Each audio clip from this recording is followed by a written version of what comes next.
All right, new start, blank report, and we are on the model view. Of course, what do we need? We need data. So we're gonna go and connect CSV files. Here I have prepared some facts and dimensions. We're gonna start with the fact sales. So let's go and load it. As usual, we're gonna get a preview. Okay, load. Now you can see we have something new. We have a card inside the model. This is the fact sales, and inside it we have a lot of columns. You can go and expand it if you want, but if you want to hide all those details, you can go and minimize it. So this is our fact. Now if you click on it, you're gonna find here on the right side some options. Like for example, in the properties, you can go and rename your fact. You can go and add a description. We have some synonyms, so we can call it fact sales, sales facts, and so on. This is important for the Power BI Q&A. If the user ask, okay, give me the sales, Power BI knows, okay, the sales means the fact table.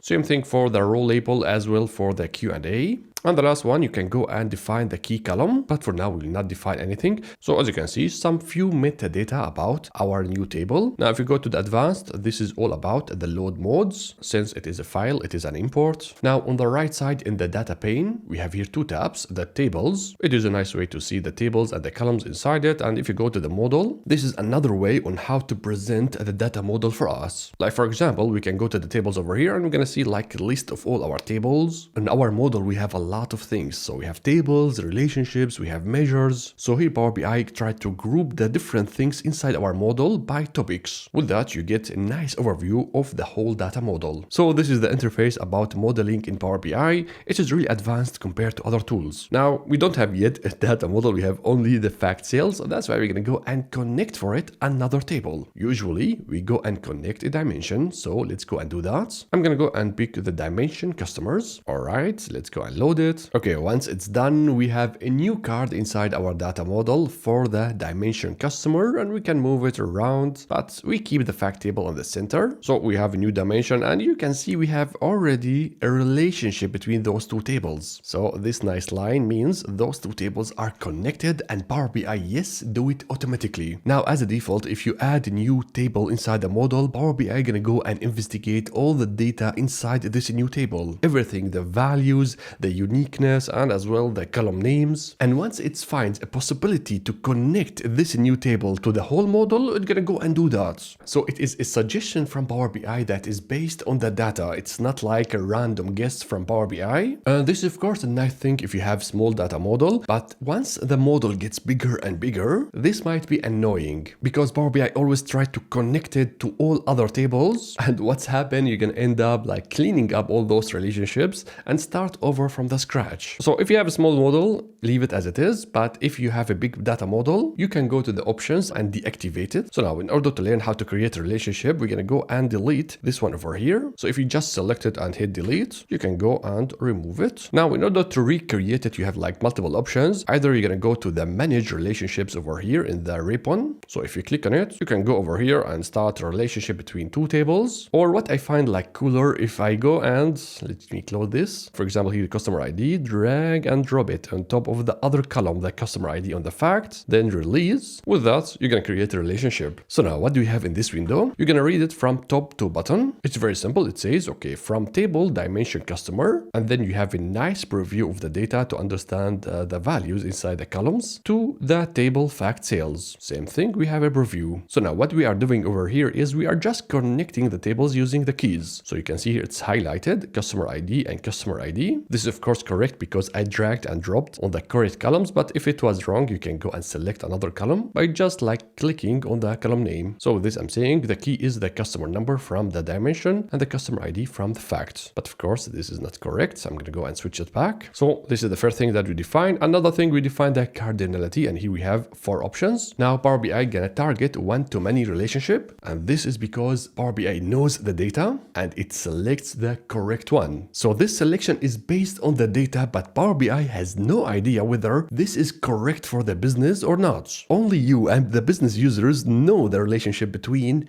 business objects in the model. So this is not a suggestion about how to connect tables. This is something based on the data that we have inside Power BI, and Power BI here says, okay, based on all the values that we see inside the customers, this is unique. That's why it is 1. But the customer ID inside the fact, you can see here we have 1, 1. It is not unique. That's why we have the money. Now, of course, you can go and force another cardinality if you want, but Power BI will not allow it. You can say, no, we have here many, so you cannot do that. So you're going to go to the one to many. Now, of course, if we start from the table fact and then dimension, it's going to be many to one. It's the same thing, of course. So this is about the cardinality. Now, the last one, the filter direction, we can see here we have two options, both and single. So if you leave it as both, and then let's go and check. So let me save it. So now look at this. We have like an icon on the relationship. It says both direction. And here comes something really important to understand. The best practices in the star schema is like this. The filter should move from the dimension to the fact and not both directions, because this is going to create something called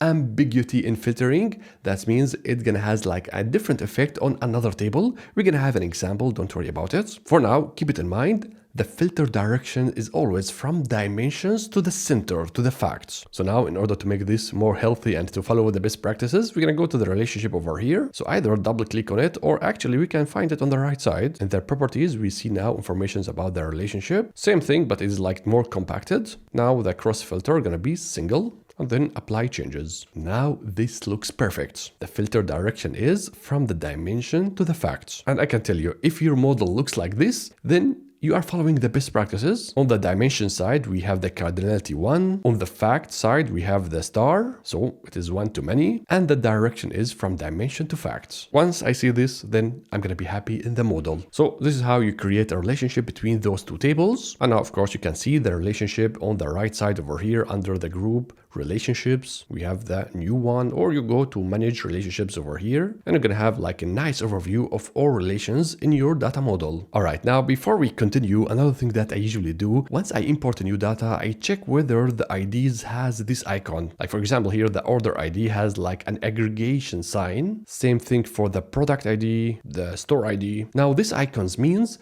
Power BI can go and summarize, aggregate this column. And usually we aggregate numbers, right? But there is only one case where it doesn't make sense, and that is for the IDs. We don't go and find the average of IDs or go and summarize all the values or something like that. Let me just show you what I mean. If you go to the report view and let's go to the fact sales, then grab the order ID over here. So what this tells us, the sum of order ID 10K, but this is not useful information. The only thing that we want to do with the order ID is to count it. How many orders do we have? But we don't need the sum or the average. And this auto aggregation is really annoying thing, because sometimes I would like to see the raw data in the front end, and always Power BI go and aggregate it. That's why what I do, I go to those IDs on the facts or in the dimensions. I click on it and then go over here and say don't summarize. So don't do that. And with that, Power BI will not do that anymore. So let's go and try. I'm going to go and drag the order ID in the middle. Look at this. Now I see the IDs and this is perfect. So usually I go and do this for all IDs in the facts so that I don't have this issue. It is again luxury thing that we do, but it is important because usually as we are building the data model, we have always to go to the report view and verify whether everything is correct. All right. So now what we're going to do next is that as we do data modeling, we would like always to understand the behavior on the reports. So we test things in order to understand whether this is exactly what we expect. And I usually do it like this. After doing few things in the model, I go back to the report view and start testing. Like for example, I'm going to go and add one visual only for the facts and another one only for the customers. So here, for example, I go usually with the table and I'm going to go and add an order ID, maybe a customer ID, line total. So only few columns, and then I add a card for the fact table. So the total sales, and after that for each table I make like an aggregation in order to see how things change, like the total sales. So same thing, I'm gonna go and duplicate it, but this time it's gonna be only from the customer dimension. So the customer ID, first name, last name. So that's it. And as well a card, this time it's gonna be the total number of customers. As you can see, it's like I'm building the model again but on the front end. Now let's go and test the filtering, right? So now if you just click one of those values, you're gonna see the table customer is filtering actually the fact table. Now it's all about the customer ID 1. Same thing, if I click on Anna, I'm filtering the whole fact table. So that means anything that I'm filtering on the right side, it has a direct effect on the facts. Now let's deselect and do the opposite. We start selecting things from the facts and see whether it has an effect on the customers. Like for example, the first order, if I click on it, look at this, nothing happened to the right side. I still have 5 customers. So it doesn't matter what I'm I'm like filtering from the fact it has no effect on the right side. That's because it is in one direction. Now let's go and test the both. If I go over here and select the relationship, say both, apply. Now let's test the reports. It is already filtering the customers. So now since I'm filtering on the order ID 8, it has the customer 3. This has an effect on the total number of customers and the visual. And same thing, if I go and start like clicking around, it has a the filter is moving from the fact back to the dimension. And of course, this is not a good thing. Now, of course, you might say why it's not good. It is correct. Like here we are just selecting or filtering one order. It is good information that we have only one customer for this one order. Well, this is okay if you have one fact, one dimension, but once you start getting a lot of dimensions, they're gonna start filtering each other's and it's gonna be full chaos. Of course, to understand this effect, we have to go and add another dimension, and this is exactly what we're gonna do now. We're gonna go and extend the data model with a new dimension. So let's go and get, my friends, the dimension products. So let's go and load it. Then say load. Now we got a new dimension. It is here, the dimension products. So I will just make the fact in the middle, surrounded with the dimensions. But now, why Power BI didn't create a relationship between those two tables? Now let's go and create the relationship by drag and drop the product ID on the product ID. And now we can see here we have an issue. This relationship has cardinality many to many. So here Power BI is saying there is something issue with the product ID. Now by looking to the examples, you can see 1, 2, 3, like we cannot see any issue here. At the end, it is just a preview, like only a few rows. But our goal is of course to connect it with the product ID. Now let's go and try to force it to be one to many like we have done for the customer. So one from the product and many to the facts. It says no. It even doesn't allow us to save it. It says the product ID in the dimension product contain duplicates, the value 6. So this is not really unique, my friends. So what we're gonna do, we're gonna switch it back to many in order for Power BI to allow us to save it. And then we have to dig into this issue. Now let's go and save this. Look at this. Between the products and the facts, we have many to many. And again,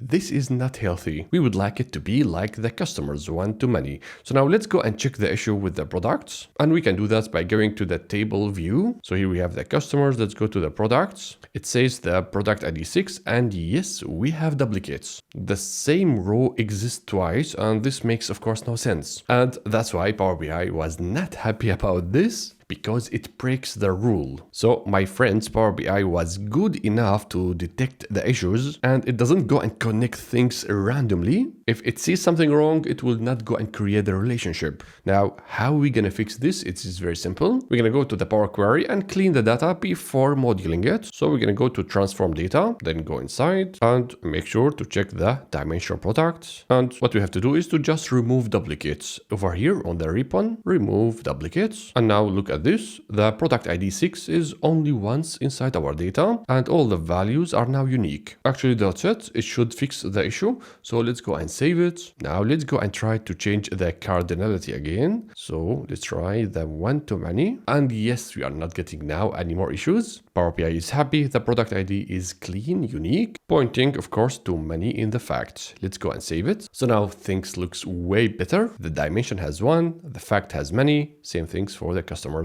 Now, of course, the filter direction, both of them are not that good. Just gonna go and switch it to single. Same thing for the customer. Now look at this. This is a perfect data model. It's very satisfying. All the filters are pointing from the dimensions to the middle, and we start seeing the stars around the facts and everything else with a one cardinality. So we have to keep pushing to get exactly this picture. And of course, the next step is just the luxury things. You might go and add some maybe metadata by defining the key. So here it is the product ID in order to have this small icon. And now, since we have multiple dimensions, I can show you exactly why it is bad to have both directions as a filter between the dimensions and facts. So again, I'm gonna go and switch them quickly. So here both as well. And as usual, in order to understand it, we're gonna go to the report level. And now since we have a third table, I'm gonna go and just add it quickly. So let me just make those things small in order to test and fit the products. So this is our fact, this is the customer, and we can go and add now the products over here. So I'm gonna go and get rid of those columns and only pick things from the products. So the product ID, name, and I'm gonna say that's it. And the last thing, I'm gonna go and add card for it.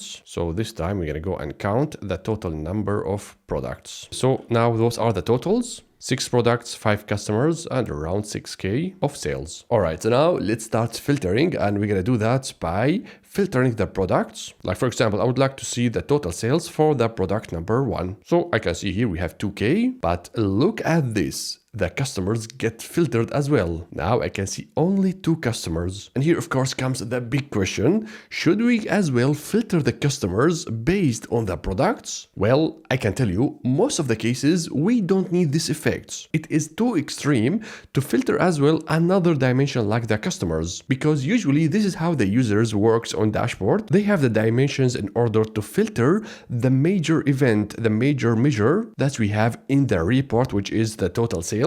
And now if the filter is filtering another filter, they're gonna lose immediately the big picture. They're gonna lose immediately the other possibilities that we have in the dashboards. So they're gonna look to the right side and say, oh, we have only 2 customers. But they will not think about, yeah, I'm seeing 2 customers because I'm filtering using the products. This is too deep and too much. Same thing if they go to another product, they're gonna see, oh, we have only 1 customer in our business. So they will not as well think inside your data model and they know, everything is connected and so on. They usually use the dimensions to filter one thing. And imagine you have a lot of dimensions, this is gonna be catastrophic. Filtering only one small thing gonna filter deeply the whole dashboard. And of course, you're gonna get the same effect if you go to the customers over here. We go and use, for example, Anna. They're gonna say, okay, this is the total sales of Anna, but it is filtering as well the products. Now, what is way better than this? What we're gonna do, we're gonna go back to the model and yeah, we're gonna go and change things back to single. Same thing over here. Now let's go back to our reports. So now let's try again. We're gonna go and select the product 1. And now, yes, I see the total sales for this product, but look at this, the customers gonna stay as it is. So the effect, it is not that overwhelming for the users.